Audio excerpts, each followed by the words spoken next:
Hello मैत्रिणींनो, तुमचं स्वागत आहे माझ्या किचनमध्ये. आज आपण बनवणार आहेत गिट्सचे गुलाबजाम. त्याच्यासाठी आपण ते पीठ घ्यायचं, मळून घ्यायचं आणि त्याचे गोळे बनवायचे.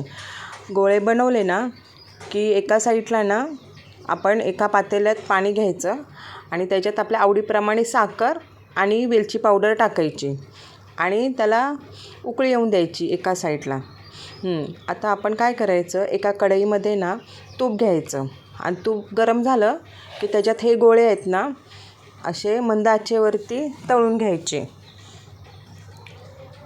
हो, मंद आचेवरती छान तळतात आणि काय होतं त्याच्यामुळे ना ते आतपर्यंत जातात, म्हणजे असे कच्चे राहत नाहीत. हे बघा झाले आपले तळून गुलाबजाम आणि ते आता झाऱ्याच्या मदतीने आपण काढून घेऊया. आणि त्याचं तूप आहे ना असं नितळतं लगेच. आणि ते नितळस्तोपर्यंत आहे ना आपण दुसरं गुलाबजाम पण टाकायचे. आणि नंतर काय करायचं, ते सगळे गुलाबजाम तळून झाले ना की ते आपण साखरेचा पाक केलेला ना त्याच्यात ते सगळे गुलाबजाम टाकायचे.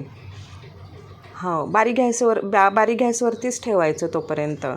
आणि नंतर झाऱ्याच्या मदतीने ना ते असे चांगले ढवळून घ्यायचे, असे वरखाली करायचे. आणि वरती खाली केल्यानंतर ना ते असं साखरेचा पाक आतपर्यंत छान मुरतो.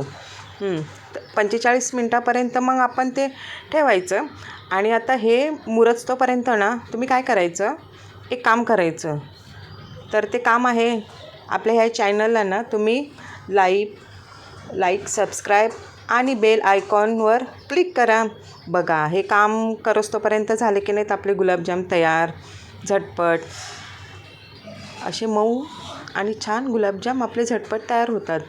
आणि आता काय करायचं माहिती आहे का, आता आपलं एकच काम राहिलं. एक वाटी घ्यायची आणि त्याच्यात हे गुलाबजाम काढायचे आणि मग काय करायचं, मग हे गुलाबजाम मस्तपैकी असे खायचे.